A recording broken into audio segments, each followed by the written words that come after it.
Hello there, Pursuing Freedom friends. This is your host, Erin Bradley. And if it's your first time here, welcome aboard. I think you're going to love the conversation we have in store for you today with my friend, Beth Allen. Beth and I met in a very flyby conference, Fast and Furious, at UWM about a year and a half ago. If you've ever been to any of their success summits, you know how much of a flyby they are. And we had a quick connection on a very short bus ride that has led to an awesome friendship. Beth joined the Pursuing Freedom Collective community in 2025 and was a guest at my women's retreat in Scottsdale in December. And she's very quickly become one of my favorite people. And I love the conversation that we are going to have today because Beth has been selling real estate for several decades now, and she is a living example of what it looks like to go through all the things. I mean, she's endured many markets, all the highs and lows, and she shares her story of resilience and perseverance as it relates to arriving at that crossroads where you simply have to learn to bet on yourself and invest in the leverage that's going to allow you to continue to grow your business and thrive without the exhaustion and the burnout. And she's here on the other side of the risks that she's taken and the decisions she's made, and she's living proof of what's possible. And this is really what we explore inside the collective community is where do you need to sort of borrow that confidence you see in somebody else to make those decisions that are going to give you the freedom that you really crave and the energy and the enthusiasm. And so if you've been out there on the sidelines thinking about getting in the arena, not only will you see the same kind of results that Beth is experiencing, but you'll also get to hang out with Beth because she's still an active member of our community. So if you're thinking about it, I don't know if you know, but you can jump in the collective for just 1 month, try it out. And you can do so at pursuingfreedom.com/collective. You can check out the academy for basically free at /academy. And it's a great way to plug into a community of an amazing people just like Beth who are making bold decisions, living their epic lives, and having businesses that fuel the entire journey. So let's not wait another minute to hear from Beth. Thanks for being here. I think you're going to love this conversation. All right. So, with no further ado, let's jump in, Beth, because I know you've been in this industry for quite some time and you've seen it all, the good, the bad, the ugly, everything in between. Give us a little bit of the backstory of your journey into real estate and what it's looked like as you've traveled the winding road to where you are today and what's on the horizon for you today.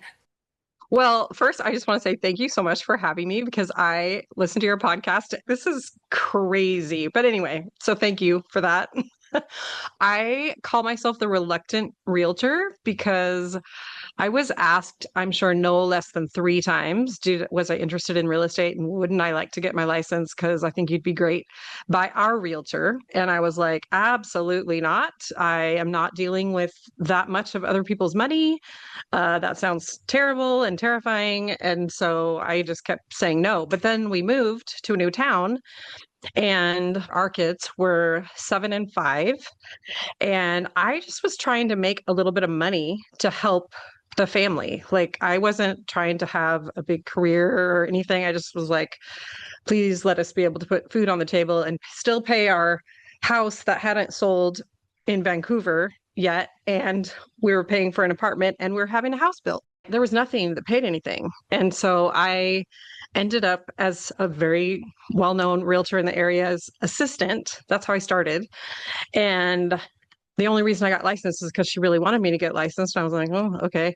And then before long, I say she lovingly kicked me out of the nest because she was like, you just need to do this yourself. And I think I was kind of annoying her too. And so she was like, you just need to go do this. So I did and accidentally was the rookie of the year. And I really treated it like a job. It was a part-time job. And I treated it like that. And so that was the kind of money I made. That's how it started. Then as the kids got older, I worked a little more. I had a following. I was good at it. So people liked me and they referred their friends to me, but I had no plan at all. Nobody talked about setting goals or doing lead gen, except for I did take this class when I was new called the Sweat Hogs. I don't know why it was called that. It was so strange. You had to sign an agreement if you were taking this class that you were going to do everything that was in the class. And my word is like serious to me. I signed it, and the first day was you are going to cold call. We took a phone book. Remember phone books? Oh yeah. And open the phone book and just call people and ask them if they have a real estate need. And it was one of the worst days of my life. It was so terrible. I went back the next day and I cried like through tears. I was like, I have to quit real estate because I can't do this. I signed the thing that said I was going to do it and I can't do it. So I guess I have to quit. And they were like, "Oh my gosh, calm down. It's okay. We'll let you interact with people in a different way." But other than taking that class, I mean, there really was no like have 20 conversations a week or I didn't know what I was doing. I did floor time and I did open houses for other agents who had listings because I didn't have any for the first few months. I was the reluctant realtor and then I accidentally did pretty well. I was like realtor of the month. My second month, I think I was the agent of the month because I had 5 written transactions. They were all buyers because I didn't have any listings because I just decided I was going to do it. I mean, so I just moved to a new town. I didn't know anybody and I didn't know anything about real estate. So yeah, let's start a real estate career. That sounds brilliant. Oh my gosh, I love it. Well, I want to touch upon a couple things. First of all, I really appreciate your humility around being on the podcast and not realizing what a rock star you are because through my lens, I'm looking at such a badass that I'm like, will you please be on the podcast because I adore you. It Oh, doesn't surprise me that you were the accidental agent of the month. But I'm also laughing about the cold calling because I remember early on when I was on the struggle bus, my dad told me to do whatever it takes. And so I took an opportunity at a company that had a call center and I had to do the cold calling and the whole 9 yards. And I remember the same thing, just saying to my husband, like, I don't know if I'm cut out for this because if this is what the business entails, I'm not going to make it. And that was, way back yeah. in 2007. So it turned out So okay. painful. It's so painful. Yeah, so like let's back up a minute though, because I'm sure that lots of people listening can relate to this and feel like a lot of the strategies that are out there and available for us are dreadful. So I don't believe you when you say you were accidentally the agent of the month. Like, what was the alternative to cold calling? What did you do that you feel was the thing that created the results? Because you mentioned you treated it like a job. So I think there's a Yeah. little bit there we need to unpack. What exactly do you mean Yeah. there? I mean, so there's kind of the good and the bad of that or the positive and negative of that coin. If you treat something like a job, you go at a certain time and you put in the time and then you leave at a certain time. And I had to do that when my kids were little because I had to either get them off the bus or there was a couple days a week. I think they went to a neighbor's house but I had to pick them up not too long after they got to our house. So I couldn't just sit around and do solitaire. Like literally, there were agents in my office that I would walk by. The ones that seemed like they were successful, they were playing solitaire. I didn't have time to do that because I only had the 6 hours. So that's what I meant by a job. And so I went to work and I did my work. What's changed now is it is a business because I'm with a company that teaches you how to run a business and you treat it like a business, not a part-time job with profit and loss statement and all that stuff. So that's the positive and negative of it being a job. How does that look different? Because what's interesting about you talking about treating it like a job is that those imposed time restraints demanded you to be productive in shorter amounts of time and brought you results. And that's what's, something we always talk about inside the coaching community is this idea that Hmm. if you were to show up to work on time and do what's expected of you during that window, but you are the business owner who sets the plan and sets the schedule, should you follow the plan and the schedule, you're not only going to be successful, but you're going to earn a lot more than you would working for someone else's business. So, what does Right. the shift from treating it like a job to treating it like a business look like? I mean, when I was really treating it like a job, I didn't want to spend any money. I mean, well, there was no such thing at first of there was no professional photos. Like we had our flyers had a photo on it that was from Walmart. Like you went and had literal copies of photos made and glued to the flyer. I'm telling you, it was the 1900s. Okay. It was the olden days. The olden days. So, so I was very averse to spending money. And now, as a business owner, I look at it as investing. Obviously, I've invested in coaches. You're one. That has changed. Well, there's a whole mindset piece that wasn't really talked about back then, and that I understand now is so important in just enjoying your business, life, everything. So let's talk through the difference in the day-to-day operations of a business owner versus someone who owns a job. Because at the end of the day, a lot of people listening, if they haven't learned to invest back into their business through Hmm. support, systems, coaching, all the things, they're indefinitely going to be owning a job, trading hours for Right. dollars. If you don't show up, nothing happens. Once you like, what was the mindset shift for you? And I guess what were the coaches saying back in the day? You said that you moved to a company that taught you how to run your business like a business. Like specifically, Yeah. what had to change? What did you have to implement besides investing back into your business? And how did that affect the way that you ran your days and your weeks to get the results that you wanted? The main difference is leverage and not being the person that does every single thing. Because I was that for 17 years. I did Wow. everything. The first huge explosion in my business, well, it was growing steadily. I was, getting awards, but it was through, a lot of work, and there was no leverage. But when I went from, so this was like over 10 years ago, I doubled my business. I got a TC, and that made a huge difference. The other thing that made a huge difference in that explosion was I decided that year, because my husband, that was the year that we were empty nesters, and I had more time because I wasn't running kids around and going to their stuff. And I was like, well, what am I going to do? And my husband was talking about working until he was 67. And I was like, I hate that idea for both of us. I do not want him to be working that long. And so I thought, well, I've got a little more time now. So what if I just kick butt and just grind for 2 years and see what I can do? And so that was when I probably went from like 5 to 7.1, and then the 14.2 during those 2 years. The 14.2 year, I was the number one agent in my office. I was like number three in the community.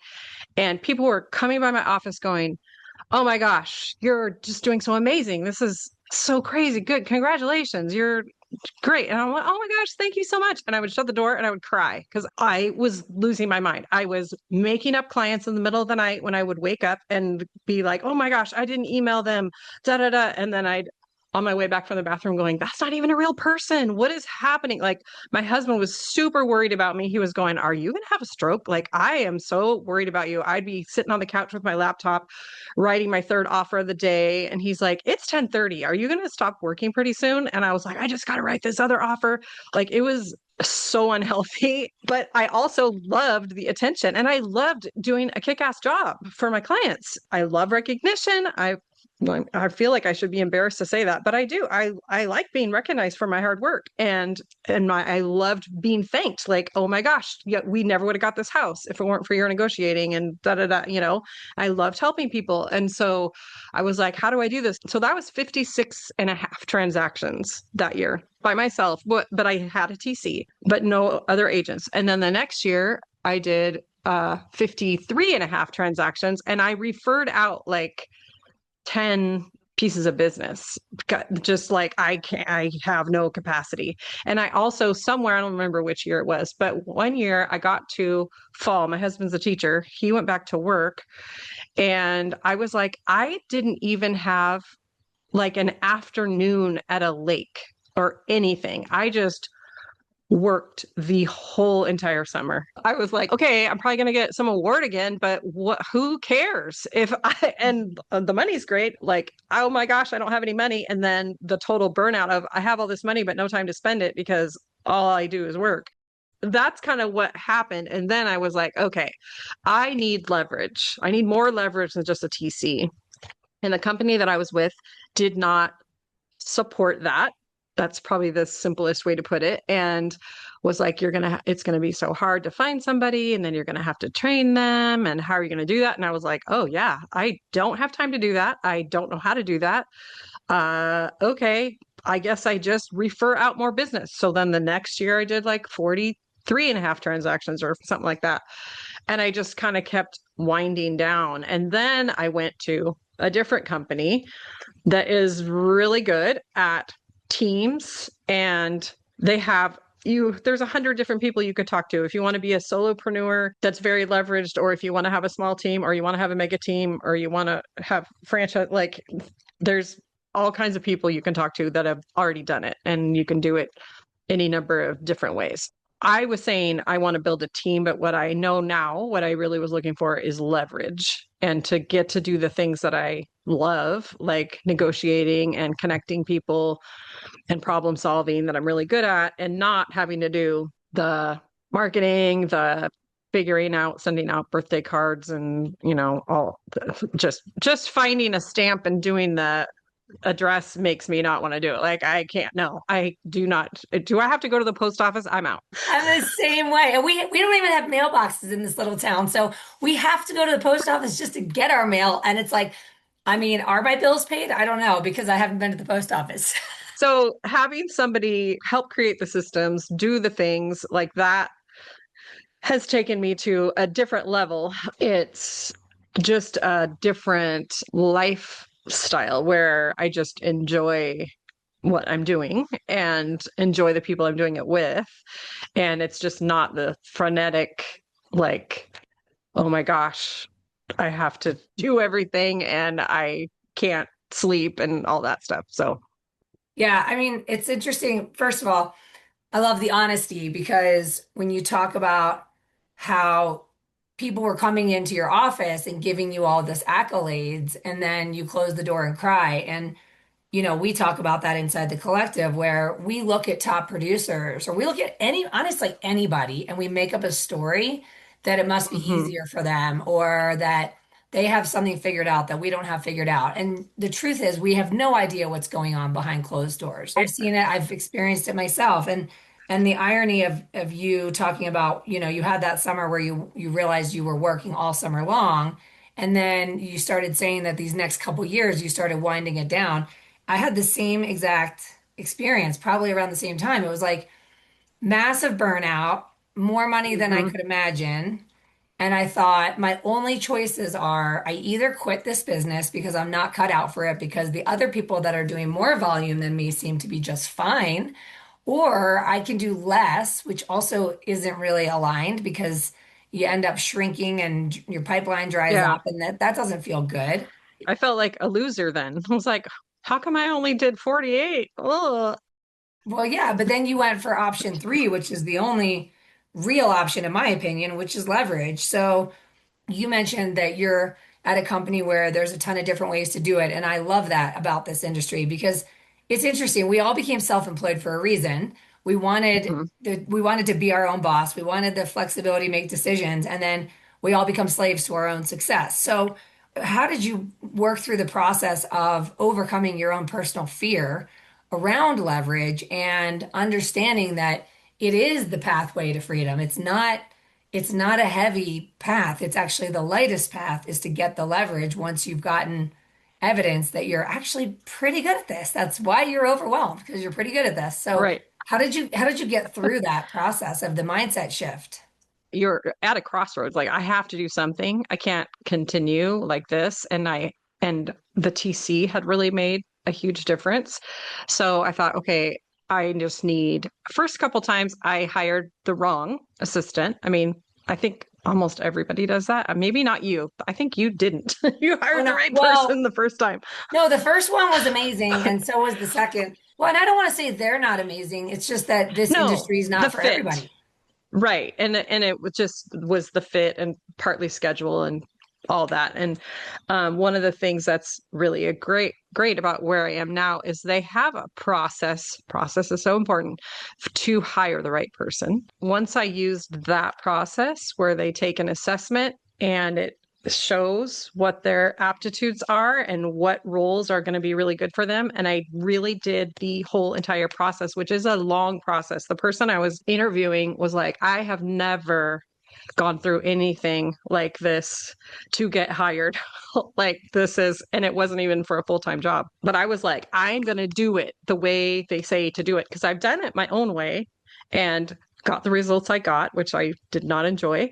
And so I'm going to try this tried and true way that seems to be working for thousands of other agents across the country and the world. And so it worked. And so I got somebody who loved systems, loved looking at something and figuring out how it could be better and would remember things. I am a total idea person. Like, oh, what if we had this? Oh, what if we did this for clients? Apparently, she would write it down because then the next week she'd be like, okay, so I looked into this and there's two different websites that I thought were good that had, and I'm like, I didn't even remember we'd talked about it sometimes. I'd be like, how did you know I was thinking about that? She's like, you literally said it in our meeting last week. I'm like, oh, I did? Okay. I'm already on to 10 more things. Yeah, having the right person is invaluable. I also think it's so important to be humble enough to realize that no matter how long you've been in the business or whatever success you've had, that you don't know everything and that there's always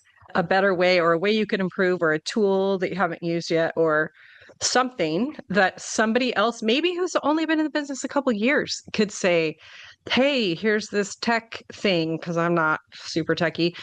It has helped me to be humble enough to go, oh yeah, I don't know everything about that, and so I'm gonna give it a try. One of the things I've learned as a real grown up is that I don't have to be perfect. I really kind of thought I think I did have to be for a long time. So part of the culture that I'm in now is fail forward. Like if you never try anything new, you're never going to grow. You also won't make mistakes.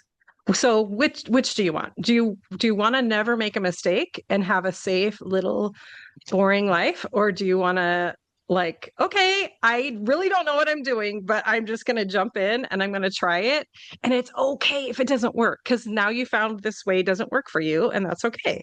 Now you go on to the next thing. And so if I had quit trying to find leverage after the second person, I would not enjoy my business as much as I do now. So I'm glad that I kind of got over that finally, maybe in my early 30s, that it's okay to try.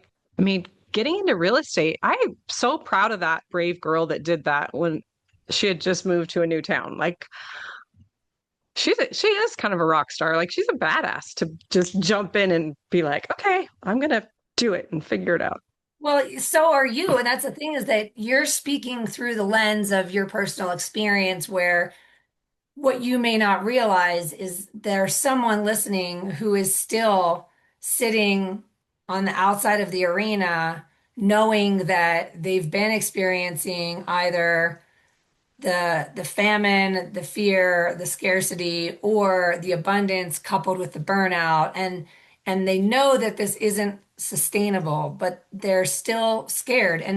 And what you're an example of is someone who made decisions while scared.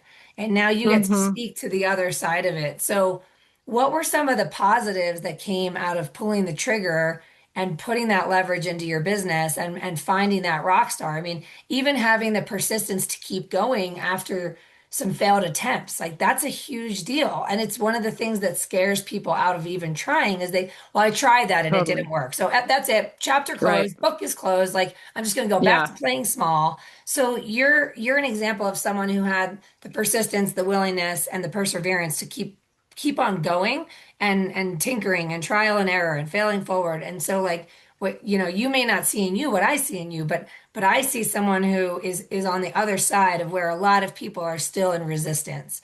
And I would love Mm-hmm. to hear some of the good that came out of taking those leaps of faith, because that's what it is. It's either faith or it's fear. They're both believing in an Mm-hmm. imaginary future outcome. And usually Right.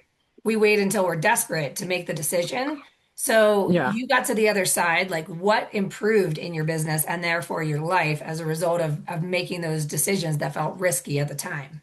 Just for sure, a lot more systems. And I do think it's so important when you're in the part where you're like, is this even working? Going back a couple years and going, what was I doing then? I feel like you should do it every year. Like what am I proud of that I've done in the last 12 months? Because we have a system for people who refer us business. They get this gift, and then they get this gift, and then this gift, and then this gift. And then we have a system for birthday cards and home anniversaries. It's kind of like Michael Mayer. We have a system for that. I still, because I am creative and like, and my notebook is a disaster, and like, just there's mess in my brain and in my surroundings. But when I think about how it used to be and how it is now, it's like it's pretty good. My CRM is tight. We put everything in there. It's people that I actually know. We have events. There's just a lot of things already in place. I'm actually between assistants right now, and the wheels have not fallen off because there's a system. So there's SOPs. I can go in and go, okay, I just paid myself yesterday, Erin, myself. Like I went Good in there job. and like did my payroll that my CPA makes me run every month. And I did it because there's an SOP, and I could go into the website, and it was embarrassingly easy. I was all like, oh my gosh, I hope I can figure this out. Oh yeah, it took me like 4 minutes. No, it's great. It sounds like I'm taking these chances or making the decisions with fear along for the ride. One of the things you just said, which is really the most powerful piece that you said, now we have this and now we have that. And I always tell people that we want to get to a point where we're running a business and a business has a plan, and the plan Right. involves the system, and the system runs the business and the people run the system. So if we can Yep. rattle off the recipe for success, then we know we have something that's repeatable. And Hmm. when I talk about the systems that we had in place, there's a key word there, and the word is we. Because Hmm. I also rode that roller coaster for almost a decade before getting the help. And I was a hot mess and I was the bottleneck, right? So, like, I Yes. did things when business was slow to get business, and I provided Yep. customer service when business was busy, and I did this and I did that. And no wonder people find they're exhausted and burned out or that their business is inconsistent. But the moment you become a we, all things Hmm. become possible. And I often hear team leaders that have been in the business long enough, they have the proof of concept. It is past the time that they should have support in place. They should have leverage in their business. And frankly, I've interviewed people on this show that got leverage on day one, which sounds crazy and really wild, but Yeah. it also is the recipe for success. And the interesting thing is that when you think about what we can do, we is an expanded capacity than I. Hmm. And so Right. we can do a lot more than I can do by myself. So much of your business became systematized thanks to you became a we. Yeah, that is huge. And again, didn't know that the theme was going to be humility, but I really think that's part of it, that you got to put to death the idea that you do everything the best. You do not. I do not. Everybody listening, you do not do everything the best. You have certain things that you are so good at, and you should continue to do those. And you have other things that you can do, and you shouldn't do them unless you absolutely have to. It's so much better if you get somebody who really likes doing that stuff to do it and pay them less than what your time is actually worth, because you do the negotiating and the problem solving and the connecting with people and the loving on people and making them feel important that really drives the business. But all the other stuff has to happen, but it doesn't have to be done by you. It has to be done by somebody. So you and I met, gosh, it's only been a year and a half, I think, but I feel like I've known you for a lifetime. On that shuttle bus, and I was like, what the heck? This lender has the same story I do. Burnout, like broke and then burnout, and then, oh my gosh, I'm going to have to quit, and then getting leverage and going on a different path. And also, I mean, we didn't know this at the time, but now I do think it's so important to ask yourself what would be fun for me. You're doing all these fun things, and I'm starting to allow myself to do fun things. That's where the events started, was I love to hang out with my people. It started as rewarding. This was probably now 7 or 8 years ago. I looked at where my sources of business had come from. And I had this one couple that had referred me, I don't remember now, 4 or 5 people. And then those people had referred me another 4 or 5 people. Like that one couple was responsible for like 12 pieces of business in that year or 10, something like that. And we knew them. They're good friends of ours. Nick and Brecklin, I love you. We took them to a nice dinner and we just had the best time. And then, so I was like, huh, what else could we do? And it was before I didn't know that people were doing events. I still was like, I don't want to spend too much money. And now I'm like, I have an event this Saturday. We're going to make mosaic trays. It's going to be so fun. I love We're that. having a crafternoon. It has nothing to do with real estate. It's just fun. I love that. It's so good.